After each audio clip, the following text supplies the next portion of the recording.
What's up, you guys, and welcome back to another episode of the 20-something series. Today we're going to be talking with Tony. He is a entrepreneur and CEO of his own company called TM Productions. In this episode, we're going to be talking about the skill of listening, the importance of saying no, and we discuss the business and creativity side of ourselves and how those can sometimes go hand in hand and sometimes be the worst enemies.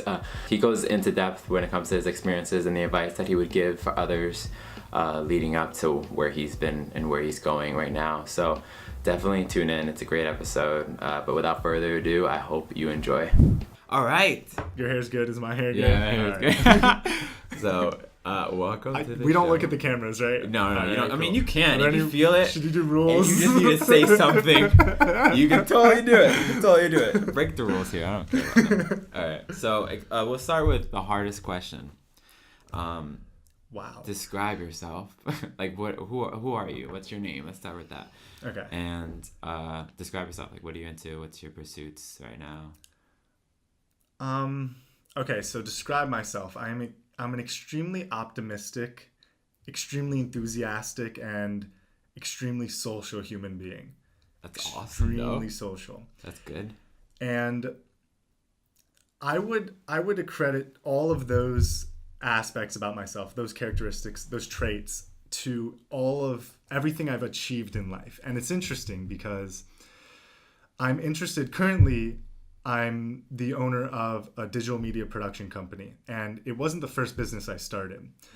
And I wouldn't have success in that business or any previous businesses if it hadn't been for those God-given traits, those things that I didn't have to work for. The thing that I did have to work for was the skill of listening. And that's something I wasn't born with. I wasn't a good listener. Really? At all. Oh, but it's so important. It is. And anyone who kind of saw me grow up as a kid knew I was a terrible listener based off of my poor academic abilities in school. Same. and my poor obedience to my parents. And that was just my inability to listen to people and to not have a seed of arrogance in my stomach and my soul and my heart that says, well, you know better than what they're telling you. And everything changed in that aspect when I was working my second job. Where was that? So it was at a nursing home. Okay. And I was a food runner. Okay. I was one for a hospital. Were you? Yeah. Okay. So did they have you like down in the kitchen loading the food, taking it up and serving it, or were you just in the kitchen? I was both. I was the one prepping the trays, Yeah. and then I was the one taking the trays to the actual patient's room. Yeah. So it was like two separate people, and they have me like scheduling both sometimes. Yeah. Literally same thing I was doing. Okay. Right? Whoa. Okay. Yeah.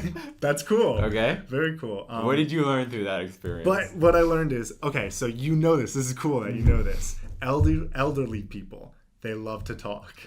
They love it. Yeah. And they have a lot of stories. They have like funny stories, sad stories, inspirational stories. They have lessons to teach the youngins. They have a lot to talk about. So it was during working at that job where I learned the skill of listening. And listening is a skill. And listening is a skill, and it's just like working out a muscle, working a muscle. You need to practice it. Very true. And what I learned is you need to listen to understand, not just listen to respond to someone. Right. So once I paired my God-given gifts with that new skill of listening, that started my newfound entrepreneurial skill set. That foundation of skills that I then used to propel myself in a way. What about listening made you feel like you were complete and ready to pursue an entrepreneurial path? Well, it's interesting that you asked that. Nothing about listening made me want to do that because I'm saying a lot of entrepreneurs that they probably don't listen at all, but they're very successful. So it's like, what's that benefit that you needed that you felt like you were missing with listening that made it? I think it was once these two things were paired, I had the skill set. What I didn't have was the spirit or the motivation. I didn't have you could do this, or I didn't even believe that I could do something for myself, start my own business, do anything or help any people. what I did realize, I reflect on it now, but in the past, I was already practicing those things and engaging in those things. When I was growing up throughout high school, I started unintentionally, I started my first business called the Party Makers Incorporated. The Party Makers Incorporated. Whoa, what kind of business was that, man? Well, it's pretty self-explanatory. Okay. So there was, it goes back to listening. There was, when you listen to someone, what you're listening for is you're listening for a need. And anyone who's successful in business they'll definitely pinpoint the fact that most success comes from listening to needs and fulfilling those needs. And if you listen to a need properly and you fulfill that need, you end up gaining reputation and trust and ending up establishing relationships with people that you can further work with in the future. So in high school, there was a huge need at my school, small school, 400, 500 population total, a need to socialize and to just hang out and to party. And there was this need for it because it wasn't a natural thing for people I was growing up with. People in my grade and the grade below me and even the grade right above me, they didn't know how to throw parties. They didn't know how to create a party. They would get caught. They didn't know what to do at the parties. They wouldn't know who to invite at the parties. They had a bunch of needs. I got y'all. Yeah. Let me organize this for you. Yeah. And it comes back to my like socialization trait. I was acquaintances with a lot of people. Friends with a tight group, but acquaintances with a lot of people. I was friends with people who were older than me as well. And these were 2 years, 3 years, 4 years older than me. And it was listening. It was, the combination of listening to the people on my level and listening to their needs and then listening, asking questions to those people above me who have already done what I want to do, who have thrown good parties and who know how to throw parties and know every question you need to figure out before you even throw a party. That it was that combination that ended up starting the Party Makers Incorporated. So I would make sure that we locked down the logistics of throwing a party. And it was so weird for a high schooler, a 15-year-old, a 14-year-old to be worrying about who's getting what, who's bringing food, who's going to be DJing, who's bringing the speakers, whose house is it going to be at, who's going to be getting this and coming here and inviting who and doing all of these things. It was new for a lot of people, which then ended up becoming very successful, and a lot of people ended up coming to me in order to create a party. So the Party Makers Incorporated was essentially we create parties. And that segued out of high school. I segued out of that because one, it wasn't incredibly fulfilling in a way. It was incredibly draining. And partying was incredibly draining. Holy moly! Whoa! I hear you though. It could be exhausting. I don't know. I ended up working in hospitality at a resort, and it was essentially the same thing, but I was a pawn rather than the producer in a way. But high energy environments, something I thrive in extremely. But it was during that phase of my life where I realized and I practiced business practices, meaning I practiced the logistics of answering questions and listening to needs and then fulfilling the needs. And if you can fulfill a need and deliver it and see through that need is delivered, then relationships get built and businesses are built off of relationships. Yeah, that makes sense. I feel like it's funny because in a way, it's almost weird how the blueprint of how to form a successful business is similar to the blueprint of how to form something successfully creatively. So it's like you see a need as far as like what people are hungry to see. You in filmmaking, you make a script off of that, and then you start assembling and making kind of like the blueprint of what you just did on your prior business beforehand. But in terms of this new business that you have, it's more of a creative. It's mixed with creativity into it. So what made you mix that into your business as well, as along with beforehand, we're just like partying and stuff. But hey, that could be creative, you know. You could mix up the DJs, you know, use red balloons instead of blue balloons. No, I think hosting events. It was parties, but it's essentially just an event. Hosting events is a creative thing, but it takes the creativity of each individual role rather than the producer. The creativity comes in with the person who's bringing the food, or the person who's DJing, or the person who's decorating. It's like their role. That's their role, to be creative. Their role isn't to worry about business. And what happened was, once I segued out of that business and segued into TM Production, which I'm currently running now. It started... That's a plug, guys. Check them out. It started as we take pictures. And it started that way because for 6 years I was a stage actor. And you were a stage actor, or still are a stage actor, correct? Or an actor of any sort. Any actor of any sort will realize and know, if you don't know now, that you need updated headshots for auditions. And it was during that realization where my family, I grew up with 3 sisters, so there were 4 of us. And it was during this 6 years of this time period where I was stage acting, where my sisters, 2 out of 3 of them were dancers. They were involved with a lot of extracurricular activities. My parents weren't doing terrible, but the dollar bills were adding up. And that extra stuff, that excess stuff that parents always want to hook their kids up with, we weren't getting too much of it. So headshots landed in that extra stuff for me. Yeah. And it's interesting, going back to needs being filled. I saw a need and I had to fill it. The need was mine, interestingly enough, and I had to fill this need of needing headshots. So one day I just thought, why don't I just get a camera, get a tripod, finick with the lights, and take my own picture. Right. And I could take as many as I want. You make do. Exactly. Yeah. Exactly. And the photos were terrible. I did that. I mean, hey. And the photos turned out terrible. The execution was great. Yeah. But it was during that period where I then honed in on my passion for photography. And that passion was really, I was using my sister's camera. So I didn't purchase a camera. I was borrowing a camera. Right. But I used my sister's camera to practice photography, and I was doing a lot more, and I was showing a lot of people that I was doing a lot more of it. And then that business spurred back in once more and more family members and friends and even people I didn't even know came to me, contacted me, and asked me if I could be their photographer for a one-off event or multiple events, whatever it was. So I realized quickly that I needed to hone in on my skill. I needed to get better gear. I needed to upgrade my knowledge and my expertise by practicing more and by researching a lot more. And, it grew from we take pictures that just started because I needed more headshots. And it evolved. And it evolved once I learned, now TM Production is we make brands. That's the whole thing. But it started as we take pictures.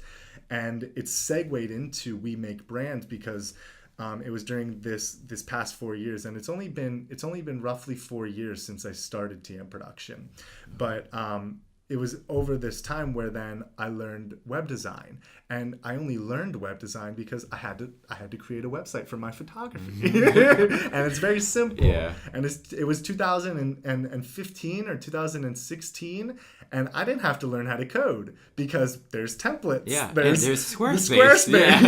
Yeah. I didn't have to learn something that was so extensive in order to provide a service to those who had a need that had to be filled. And it was during a time where social media branding became this alive thing. Boom. Yes. Yeah. You're very right. So I learned web design, and I started designing websites, taking the photography for the websites, and then putting it on the websites for individuals, for small businesses, and for rather larger companies that trusted me for God knows why. And I then... But you got to act like you know what you're doing, though. Yeah. Like, you should hire me. But secretly, you're like, whoa, they hired me, man. Yeah. And it was the photography, it was the web design, and then it was filmmaking. And filmmaking kind of, caught me by a storm. filmmaking was something I never had interest in. Really? As a stage actor, I didn't despise filmmakers. Whoa, but wait, I was what? like, why would you create films when you could just act in them? I was on this high horse. And Like, I'm the actor. Where's my chair? yeah. No, I grew up as a very arrogant human being, Okay. and that subsided a lot. I mean, self-awareness. It's fine. But filmmaking, it blindsided me, and it was after my first year at DeSales University, which marketing comes in because I was studying marketing at DeSales after I was studying acting a little bit. Okay. But marketing came in as kind of just like always being there. I'm studying it, so I kind of know it because it's being instilled in my mind. Okay. But just as a disclaimer, nothing against DeSales University, and nothing against universities or colleges or anything of that sort. But when it comes to what I'm studying at school versus what I've learned outside of school, I credit all of my marketing knowledge to the hands-on, that in-person, that learn it as you do it kind of work, opposed to just being taught it. Right. And but filmmaking came in because I had this off year from school, and I was kind of lost in a way. As we all are. It was 2015, so I was in this little segue where I had some skills and I built some relationships, but now I don't know am I acting still, I'm thinking. So I was in this limbo. I applied to this local restaurant, and I was a server at this local restaurant because I was banquet serving beforehand. So then I was just waiting tables as any actor would do. Yeah. Yeah. And I get that. On my drive to this restaurant in 2015, I would pass the church that I now go to, which they just opened up a new campus in Macungie at the old roller rink I used to have all my birthday parties at. And Life Church Macungie opened up.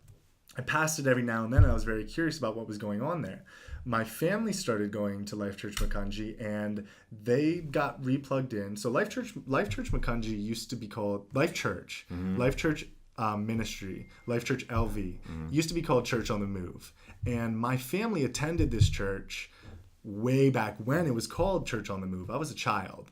I had no sense of spirit, religion, or direction when it came to my spiritual health and my relationship with God. But I attended that church with my family. Mm-hmm. They stopped going, and we stopped going to church completely. I would be passing this church that I knew about, and my family got plugged in and they were going to it. I never really went with them. And then one day I thought, I should just attend. So I did. And I realized that there's just that entire church is flowing with positive, high energy, God-loving individuals.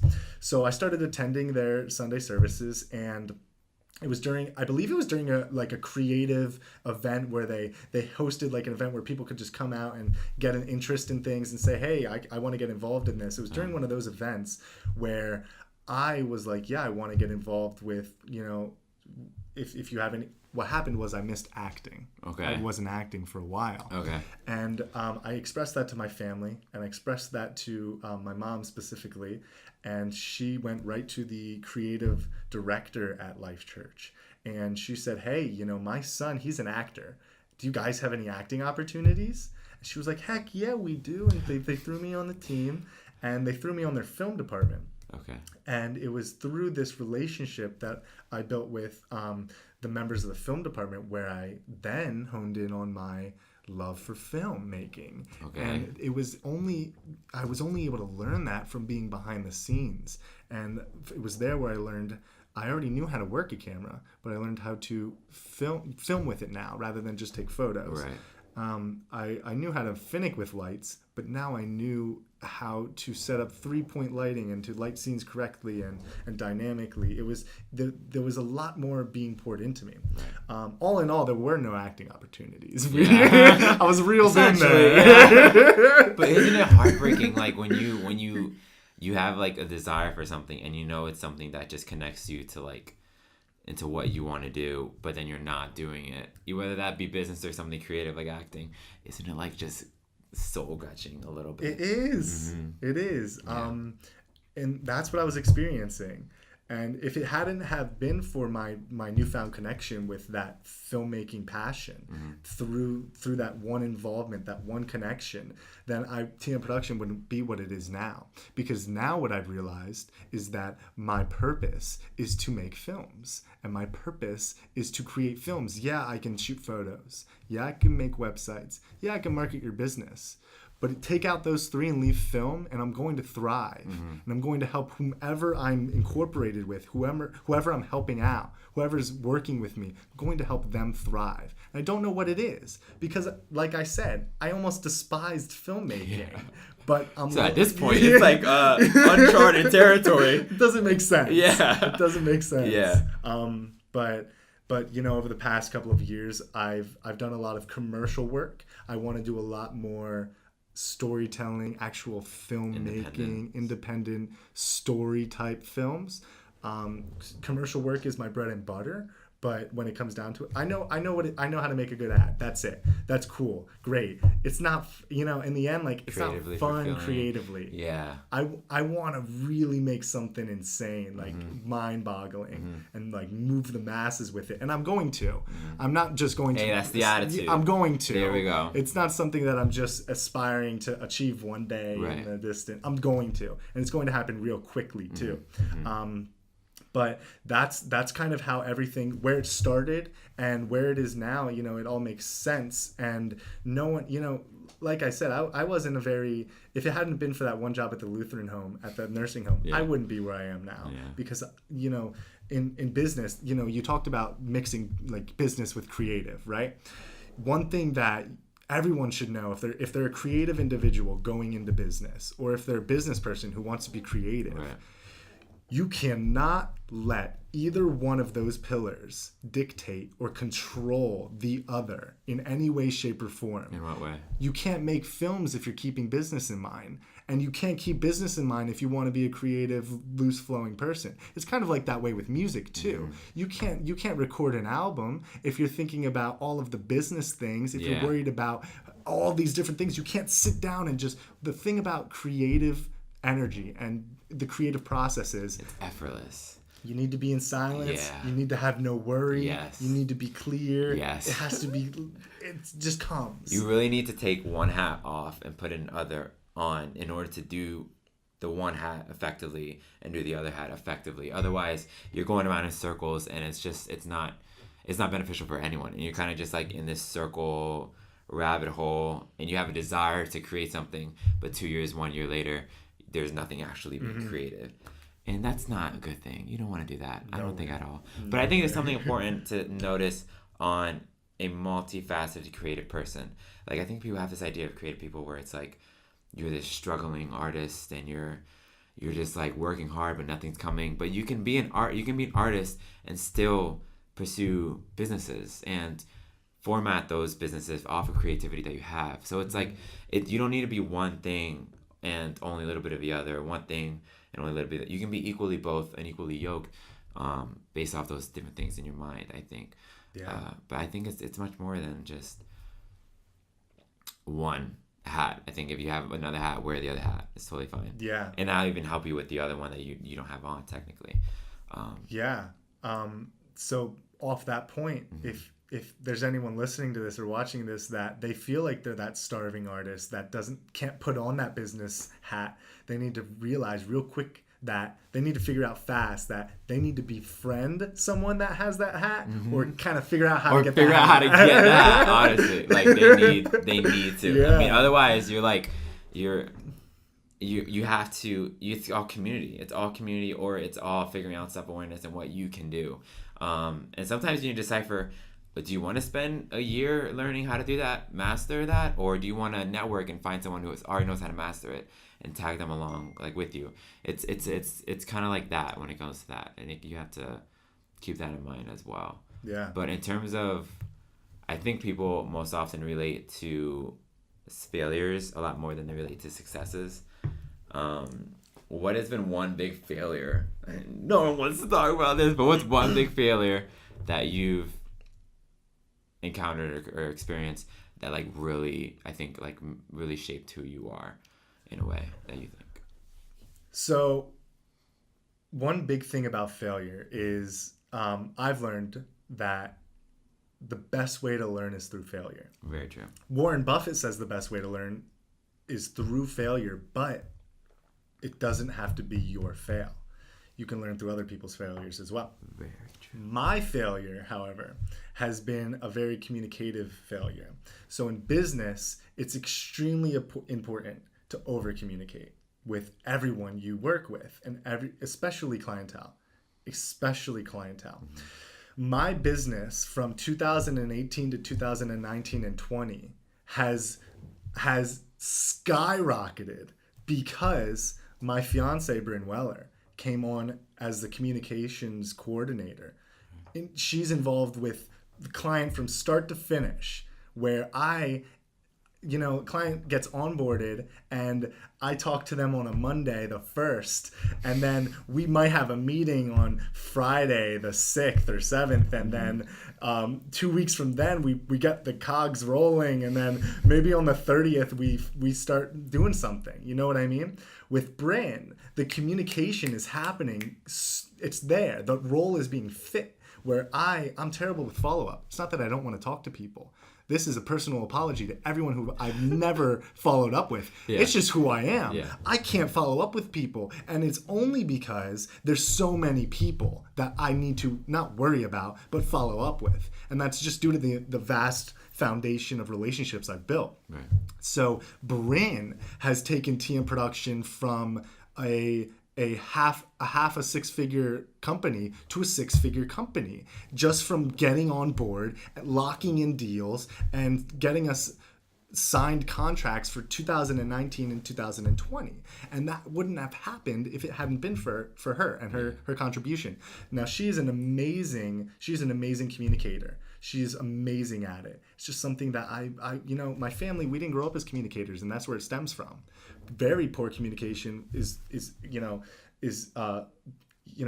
look at a snapshot of my family history, it's just, you'll see the words poor communicators. Like, that's all you'll see. No one. So it's a genetic thing. Yeah, maybe. Poor practice, genetic. Yeah. Maybe it's a pride issue. I don't know. I do know that I'm poor at communicating with people, except when it's one-on-one, except when they're in the room, except when I can listen to them and actually talk to them and feel with them. It's not that I don't want to talk to people.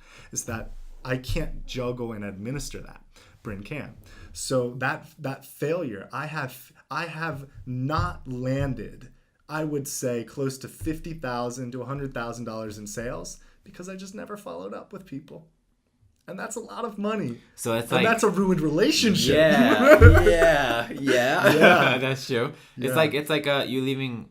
It's kind of like when you're at war. You don't want to have any of your boundary open. You want to make sure everything is sealed and shut, and that everything's secure. It's kind of like that. Like, you had one area open, which was the miscommunication thing, and once you filled that, it was like boom. Yeah. This water started to rise. Yeah. 100%. Yeah, which ties into self-awareness. Like, it's huge. Otherwise, I mean, you could spend a couple years learning how to get better at that. But I mean, having a fiance that's very good at that, then it helps. It helps a lot. Yeah, I'm very blessed to have her on the team. Oh, that's good. That's good. But yeah, that's the biggest failure: communicative failures. Yeah. Mm-hmm. Now, what do you think when someone experiences failure? Like, what do you think differs between someone who learns from it and changes and shifts their direction or the way of operation, and someone who doesn't and stays stagnant? Because everyone's capable of changing and becoming better, but there's people that don't. So what do you think is the difference? The difference between the two is only self-awareness.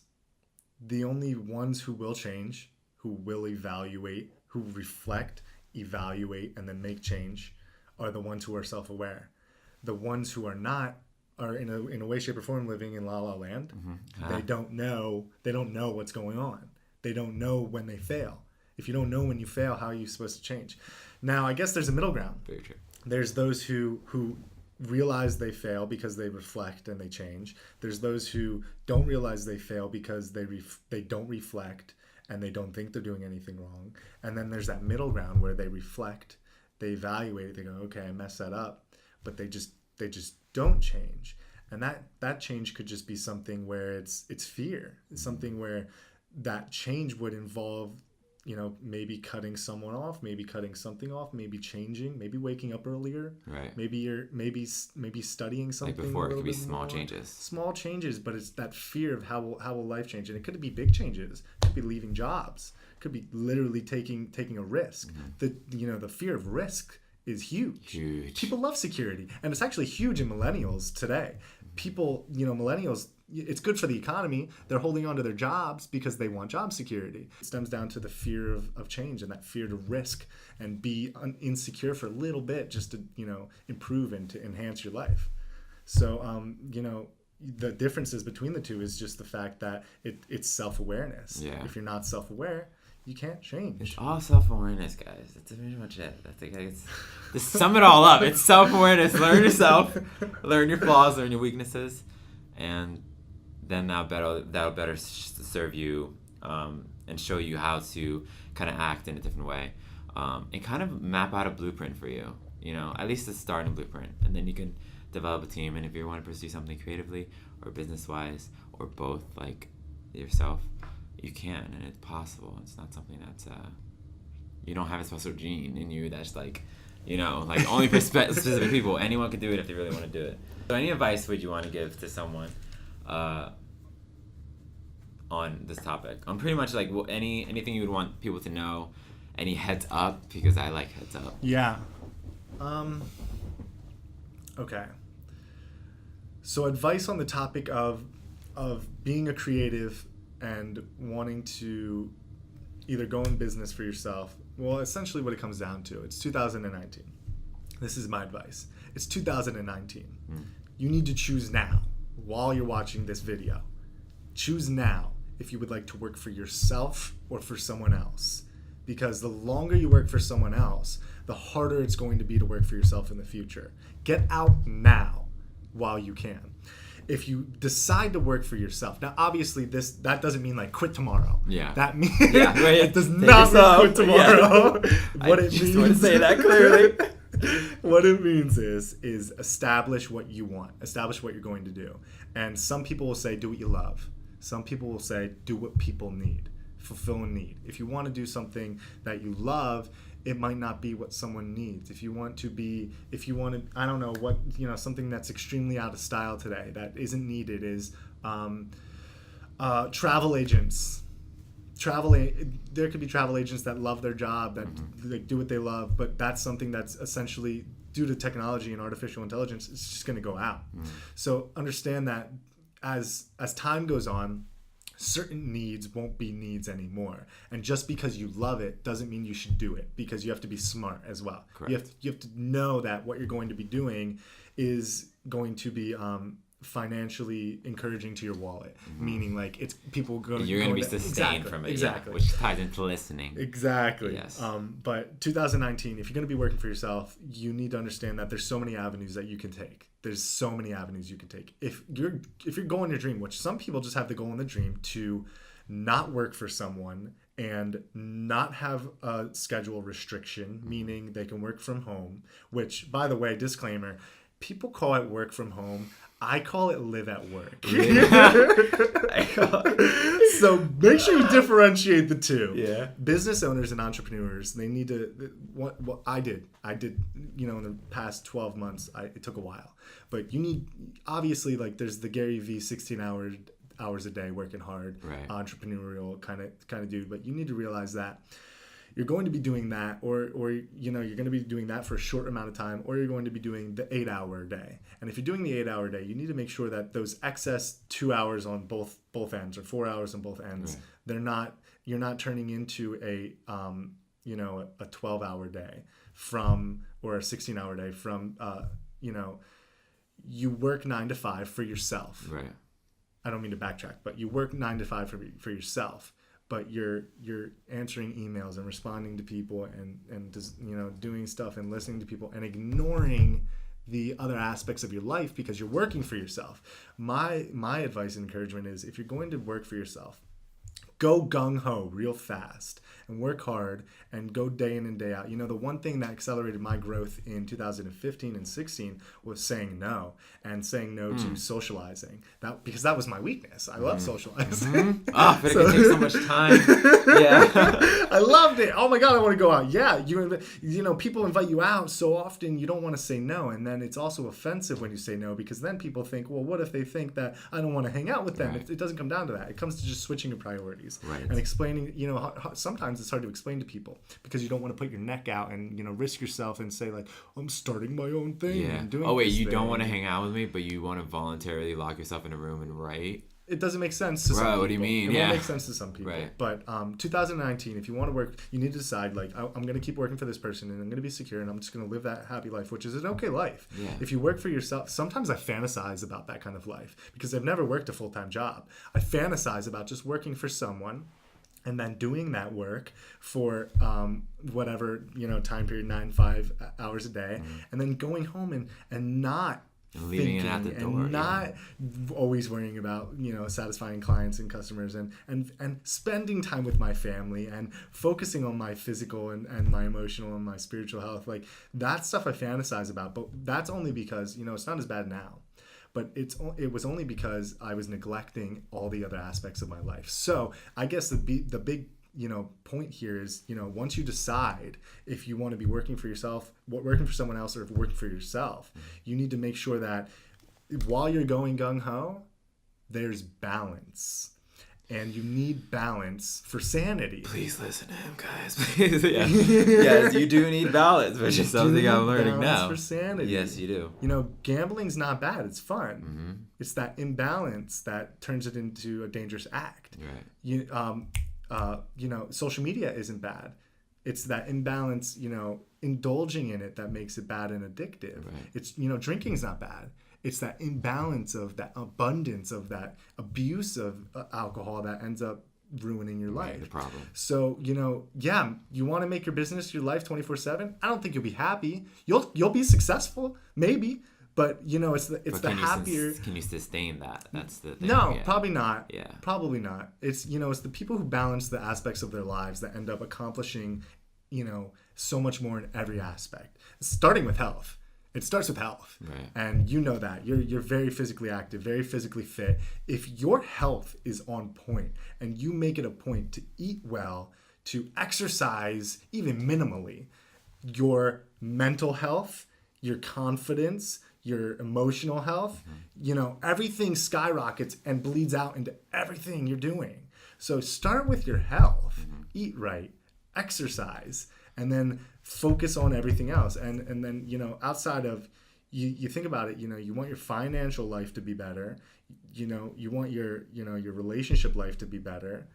You want, everything to be better. Start with your health. Because what happens when you get sick? What happens when you can't breathe through your nose? You're like, oh, I miss my nose. Yeah. I miss it. Oh my God, I forgot that was there. Now I'm sick. Yeah. When you have the flu and you're in bed, oh my God, you're not doing anything. If your goal is to help people and you get sick and you're out in the hospital for 7 days, who's helping who now? Yeah. No one. You're not helping anyone. Definitely take care of yourself. That's huge. Take care of yourself. Huge. So remember balance. Balance. So decide, you want advice. You want to maybe like take a venture for yourself. First, look yourself in the mirror. Say, do I want this? And if you do want it, you need to make sure that you get out as soon as possible by planning first, right. By having something in mind, taking the risk that people are going to judge you, which they are. You can't control other people. The thing is, that's the game. The game is being judged by other people. And I encourage negative judgment. I encourage positive judgment. I encourage all kind of judgment. In the end, I'm doing whatever I want to do, and It doesn't matter. But, decide what you're going to do. Make sure that once you do it, you're living a balanced life, and you're going to be happy.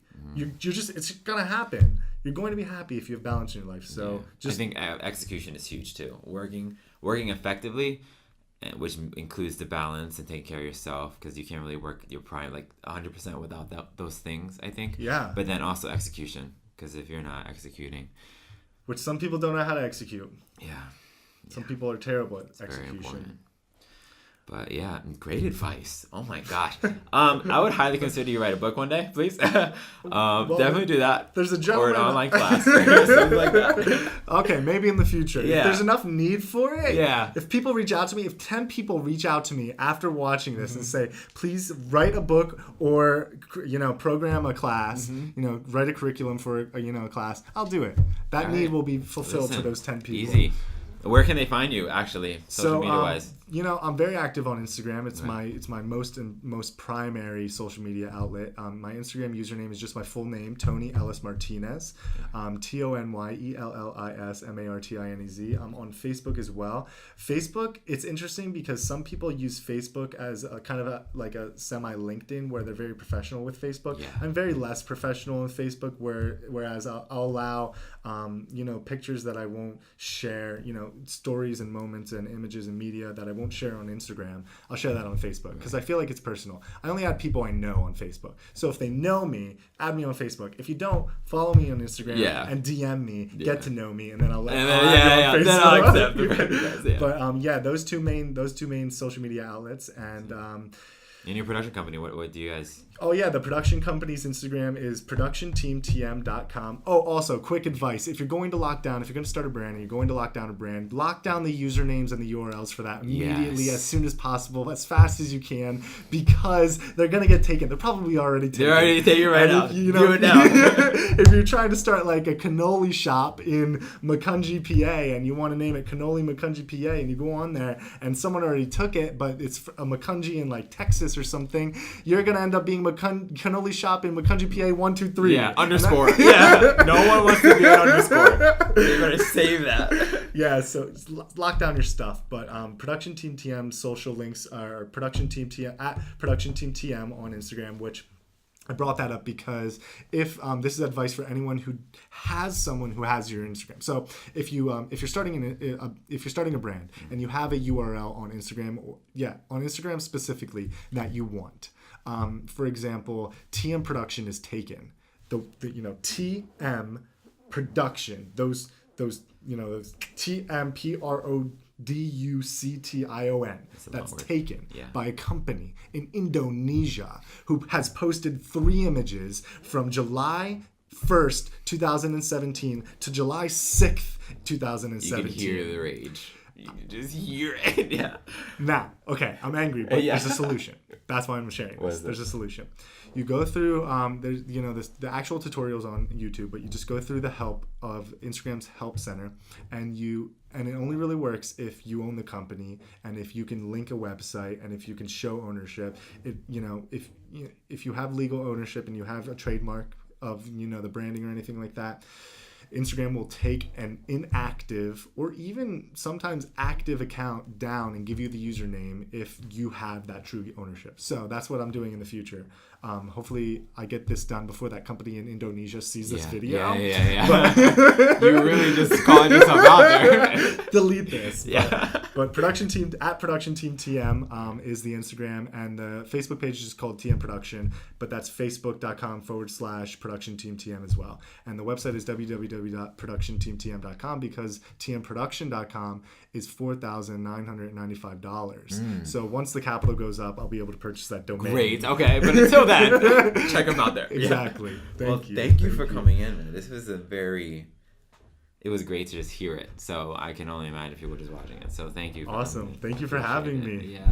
I hope you enjoyed that episode. If you did, let me know. Like, share, do all that good stuff. Thank you. I appreciate that. Thank you, Tony, for being in it and being honest about your experiences and open about it. I really appreciate that. All his websites and information and links will be in the description box below, so check him out. Definitely check out his business. It's definitely something pretty cool, I think, and very needed in the Valley. So go out, check it out, support. If you want more episodes, let me know. You can let me know by liking, commenting, sharing. Let me know your feedback on each episode. But if not, I will see you in the next one. Peace out.